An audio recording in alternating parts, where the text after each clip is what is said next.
来看今仔日欢迎的审查国防部的预算，将对于完成唱水南初期的计划，国防部是编39亿元的预算。国民党的立委马文君、吴淑怀、廖婉如提案要冻结3亿。马文君阁讲唱水南是铁棺柴，外界认为伊是打击国军的士气。也毋过国防部长邱国正是讲，立委就是爱监督政府，国防部的责任就是接受答询。国军加紧脚步打造投资者构造舰舰海群号，国防部针对原型舰升级优化作业编列39亿元预算。也毋过，加伫舰舰设备丰富的国民党立委马文君，甲共党立委吴淑怀、廖婉如提案冻结3亿。马文君直接点名舰舰是铁棺柴，互批评打击国军士气。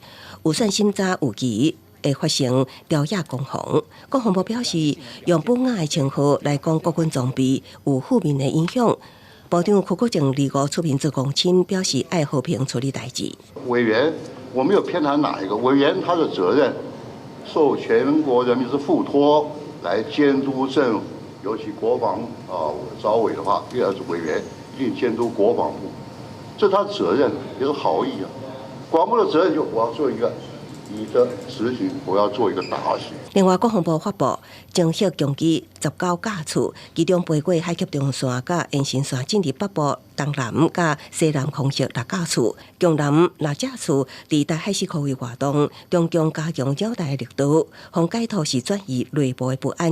中国国防部长李尚福方面其职位，也毋过中国无公布接近人选，罕见出现出溃，今时牵动台海局势，真受到关注。